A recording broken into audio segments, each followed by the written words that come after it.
Laura from PoliticsJoe went to the Reform Party conference in Birmingham NEC to ask Reform members, should we tax the rich? Let's get straight into the video and here's some of their answers. I think left and right sort of overlap in that they kind of see a similar problem with wealth inequality. I'm not a communist, but Karl Marx actually made the same argument where he argued that the English capitalists would import Irish workers in order to depress the wages of the English working class. And it means that the capitalist class can extract a higher percentage of the profits for themselves at the expense of the workers. Sounds like you're saying that foreign workers to Britain and the white working class should unite against their capitalist bosses. Wealth tax or no wealth tax? It's a very hard one. I mean, I come from a working class town. I mean, everything in kind of reforms policies would kind of be maybe leaning more towards no wealth tax. No wealth tax, because I think a lot of people in the country who have worked very, very hard, the majority of the tax is paid by a very small percentage of people that are wealthy. Yes, because they have all of the money and she is not in this category. Why does this affect you? A fair progressive tax base really is the most important thing in society. Like how you deal with taxes, and that's where we've been going wrong in the UK. Like our taxes are really regressive. VAT harms poorer people. Yes, the people at the top pay more tax collectively, but actually poorer people pay more of their wage in tax. So we need to change it, and the wealth is getting bigger at the top and it's getting smaller at the bottom. So we need to literally, I think it is a moral imperative to actually tax wealth like we did in the 40s, 50s, 60s at really high rates. And why are we consistently banging down on the people that who are earning a lot of money? I'm all about fairness, but at what point do you stop taxing the wealthy? Tax, it's ridiculous. Oh, no wealth tax. So one of the things that I really object to about wealth taxes, I love so a free man is somebody who doesn't owe anything to anyone, right? So this guy's politically incoherent. So he's kind of libertarian.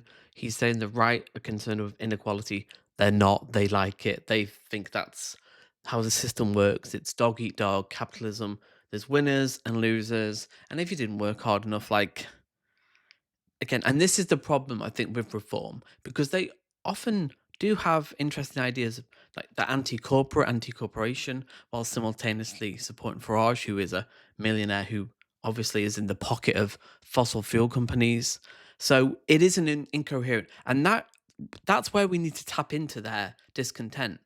But it's very hard because they're kind of brought into the nationalism and the xenophobia and racism, which is very easy to get people emotional about, but it's a lot harder to think intellectually, okay, how do we solve economic issues? And that is taxation. If you own your house, if you have your food supply sorted out, if you can defend yourself, you're free. A wealth tax creates a situation where every year you have to give the government some money, even if you haven't earned anything. And that means you're not free. Eventually. What? If you don't earn, I think it's 12,700, I think, the tax threshold, you don't pay taxes up until that point. And if you don't earn anything, you don't pay taxes on that. Like what? The state will come for you and take your stuff, right? And if you can't give them that money, then they'll use force to seize your wealth. So I view a wealth tax as a fundamental threat to freedom itself. I don't think you can be free if there's a tax on your house. I think left and right sort of overlap in that they kind of see a similar problem with wealth inequality. So right-wing people tend to be okay with wealth inequality on paper, and they only have an issue with it if it reaches the point where people can't afford to pay for things, right? And so... And he's admitting that. Like, he's someone on the right who's like, we don't have a problem with inequality until people are starving. And then that's a problem because we don't make money. That's an interesting tell there. Sort of left-wing people will often say, well, the rich are sort of gobbling up all the profits, all the wealth that we generate is going to this sort of 1%, and we want to change how it's distributed, and their solution is taxes. At the moment, yes, in the current system.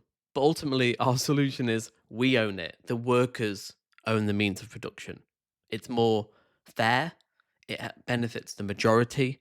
And it is, again, it's a moral imperative. We need democracy in the workplace. It needs to be extended. Workplaces are authoritarian. It's top down. You do what you're told. For 70% of your life, you're in work, 5 days a week, 8 hours a day, and people aren't free. He talks about freedom. People aren't free under capitalism. I think that because we're importing huge numbers of unnecessary workers, it's changing the balance of supply.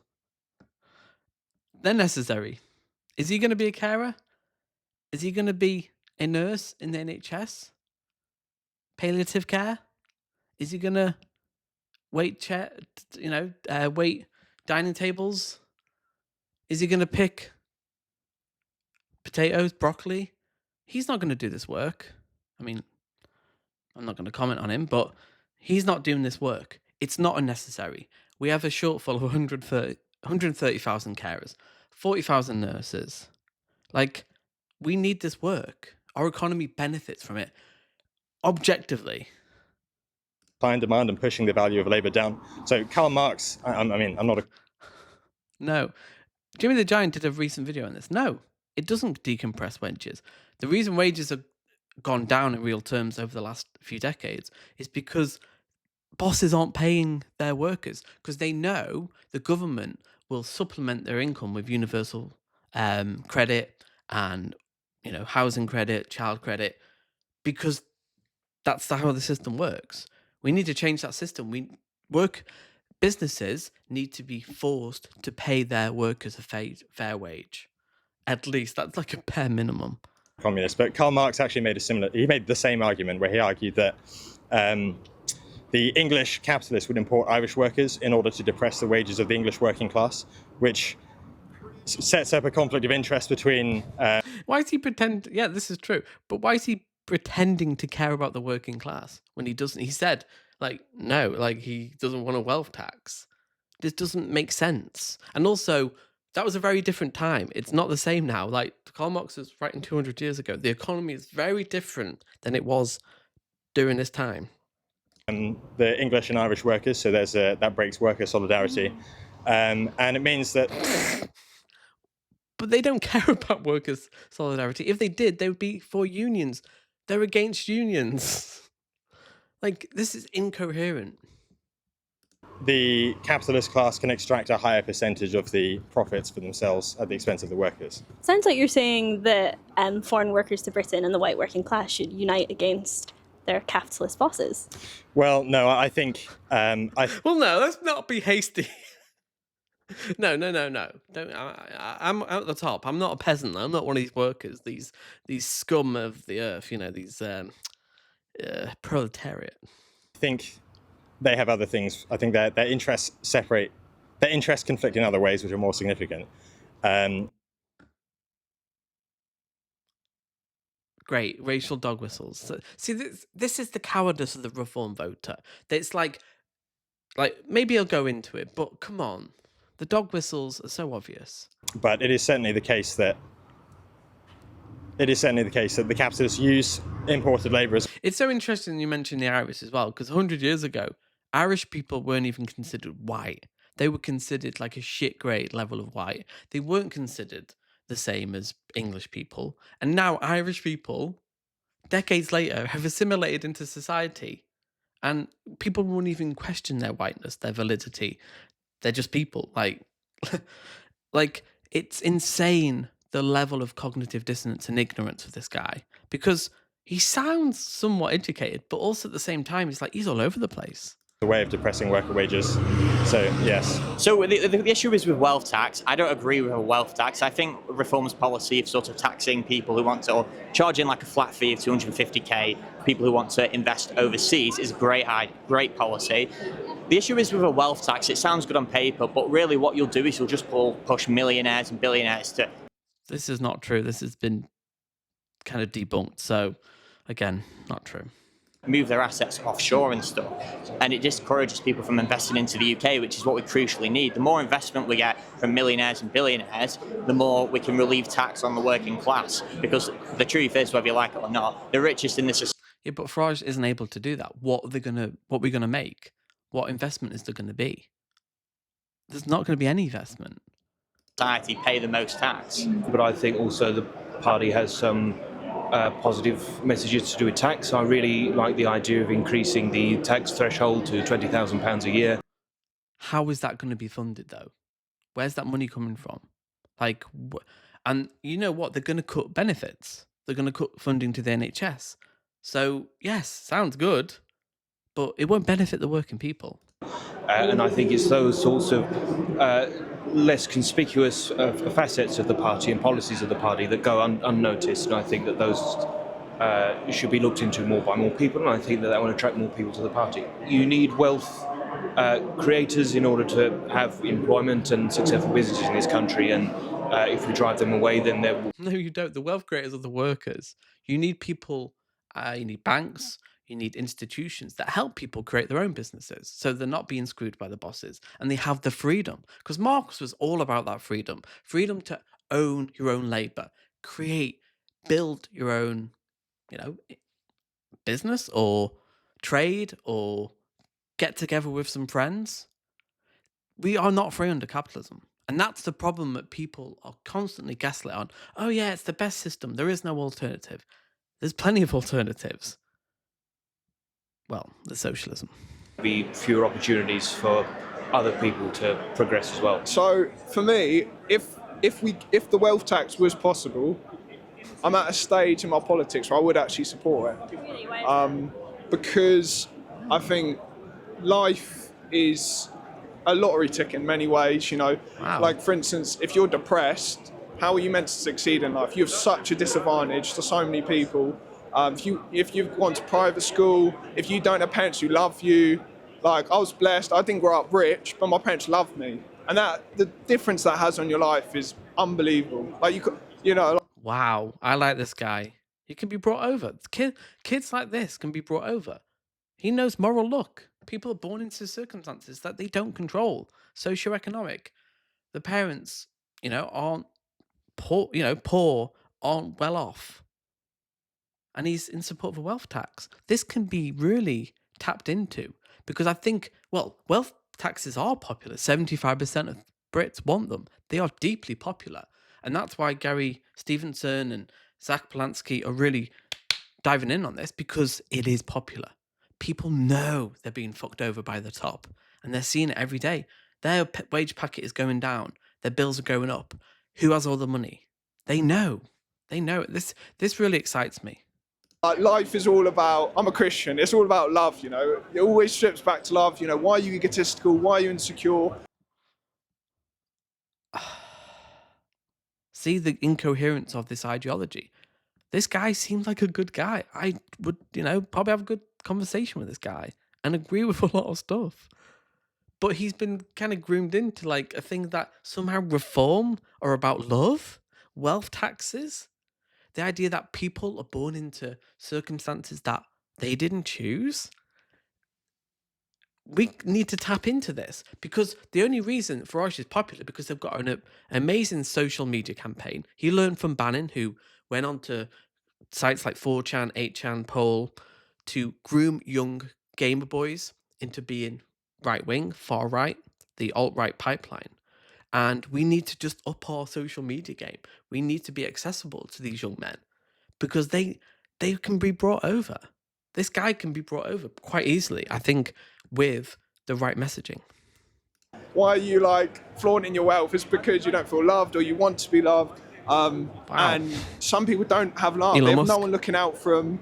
And Nigel I Farage. think that affects life Thiel. so much. And it's Mark not fair. Andreessen. Hi, I'm Alan Miller. I'm a co-founder of the Together Association. So Farmers to Action is a new organisation in Britain, just been going just under a year, and it represents thousands of farmers, and they're very concerned about an existential impact of IHT, inheritance tax, on them. So the trailer of truth, this is advertising the fact that Even though they sponge off the taxpayer with massive subsidies, their businesses are kept alive by the taxpayer. Unappreciative. Farmers to Action are around the UK representing a grassroots body of farmers, representing farmers and fishing community. Everyone happens to think that the British public's very concerned about food security and loves our family farms. And actually there's been... They don't. No. People buy from Aldi and whatever's cheapest. People do not buy British unless you can afford it. People buy what do we make in the UK? Potato. We make a lot of potatoes. We're really good at potatoes. Great. But can people subsist on potatoes? Well, actually, you can, to be honest. They are quite healthy. Contempt in the relationship between the government and the discussion with farmers. There's a real sense that the doors have come down. A bit of a kind of patrician sense that, well, who are they? They're either all like really wealthy, like Range Rover driving pods, but a bit of a kind of elitist view that's a bit urban and doesn't really take stock of the backbone of people who put food on our Say it's table. condescending. I think it's very condescending. I think they're not cash rich. I think what they are is they have assets that are buildings. A combine harvester might cost $250,000 or more, 500 grand. As soon as you start having some outhouses with real estate prices now increasing, it looks like on paper there's a lot of asset value. But if you have to dispense with that when someone dies, then £1 million or £3 million is not that much. What it actually It is to people, though. But that is, though. Who has 3-4 million people in assets? £4 million in assets? Very few people. So, yes, sorry. There's a black hole of spending created by the Tories. Who has to pay for that? Is it the poor, which they have through austerity? 300,000 deaths? Or is it the turn for the rich to actually pay their fair share? I think it has to be the rich. does as well. People have already started shutting down or going out, saying we just can't continue. Now, I know some people say, well, you can set up trusts and you can do these little loopholes, but farmers are out farming, right? Every morning they're grafting hard. And I know that Jeremy Clarkson's got a lot of attention and he's done his own show. And I think it's fantastic because the British public got to see some of the trials and tribulations. But Jeremy Clarkson as an individual is not representative of the normal farmer in Britain. Many of them, some of them are tenanted farmers, some of them lease some and own some assets. And so when people say, well, you know, everyone should pay their inheritance, I mean, there's a big question about anyone paying inheritance tax. You pay income tax, you pay capital gains tax. Now we're going to see more property tax. We see corporation taxes. We see a lot of taxes. Some people think it's a bit of taxation without real representation because lots of money gets spent on all sorts of things. But this is a bit of a death tax. What things? Wealth tax is driving away wealthy people. No, it's not. Without wealthy people, there is nothing for people in the country, and No. The workers create the wealth. The people who go to work every day, get up at 5 o'clock in the morning, they go to work, they keep the country running. We saw this in COVID. We saw it with clapping the nurses and doctors on a Thursday evening. Why? No, it's not the people. They just own it. They just extract your wealth. They extract your blood and labour and your life. They're parasites on society. They don't care about you. Farage doesn't care about the working people. He will not make your life better. He will make it objectively worse on every level.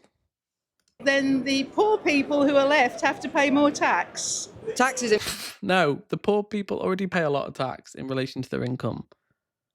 Like, the wealthy need to pay more because they've got all the fucking money. Important, but it shouldn't be blown out of the water. You need rich people in this country to pay tax, because if they go, then massive lot of tax gets cut from us, and then we have to pay more. And also, they usually run businesses. They pay us to work, right? It's a no-brainer. Yeah. And we can create our own businesses. We can run businesses that we own and we have a stake in, we control, and we get a fair wage, and we can, have a democracy. And we go, yeah, actually, yeah, we want to run it this way. We're tired of our boss who's lazy and arrogant and gets paid 10, 20, 100 times more than me, and I'm doing all the work. Yeah, it's not fair. The system's not fair. Yeah, so that guy, the bald guy, give me hope. Like, he's all about the love, all about the wealth taxes, all about people are born into circumstances they don't choose. Farage was born into relative wealth. I think his dad was a trader. He got lucky. Farage is a lucky man. Richard Tice, Rupert Lowe. These people know they're born into wealth, statistically. They've been, given a pretty good positive lot in life, but they just want to take it from others. And social mobility is dead in the UK. Like, young people can't get on, they can't get a house, and then you just blame immigrants. And this is not sustainable. We can't continue like this. With the political environment, it's not sustainable. We need hope. We need a real alternative leftist message that taps into people's discontent, and it has to be based on wealth tax. Tell me your thoughts below, and I'll see you in the next video.